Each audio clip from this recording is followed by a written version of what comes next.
ki khubor ka batesi TV ka umdi basnyambat penjaslian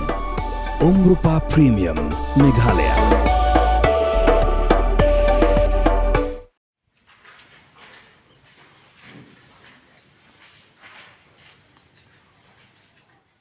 Uba reaching son siang siai, uba long Nongwad RTI hakan retre unapa arja usan, ulalit Jurip ya kerukam pelong ya kereten tes, nak bentar ke post Medical Officer Homeopathy, pada pelong ling baka office u District Medical and Health Officer, hapo ka Jaintia Eastern College, East Jaintia Hills District, ban pentikna bakam dan ke jinglek tu hapo ka Examination Hall, dah kinau Thoh Eksamin. Ba siang siai ulalit jengok haboro Artliki Hall. Bat ulong bayam mentau layu i bakarukam penyai kalong kebabiang bat ulah kenturu ya kinong up Eksamin ba kinong mailat ya kinong Thoh Eksamin ba kin let Thoh dah kedung kerukom.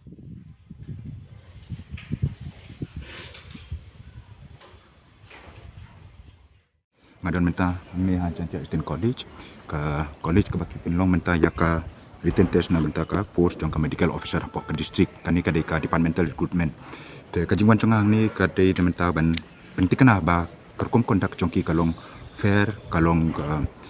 mdon ki kino kilat ki ba ki candidate ki ba appear ya kan examination ki ba kin let talk lani kino ki benta ki ba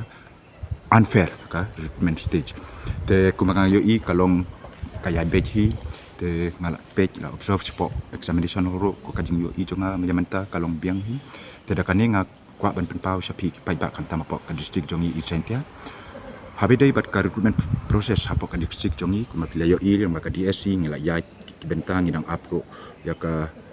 stage ke bakin conduct no ya ka DSC examination nang ni seprang te wat ya ki departmental ro nganama ailat te kumkan IMC na ki pi para do prasnam ki ba don ke benta ke ban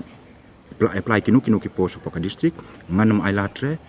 ban don kanu ke benta ke ban long unfair lani di kiwe benta kiban ketak ya ka recruitment stage te kibok ruang ya pi para dok prasnam kan tam ki Samla kiban apply kam tresitom kenang bapin yo uso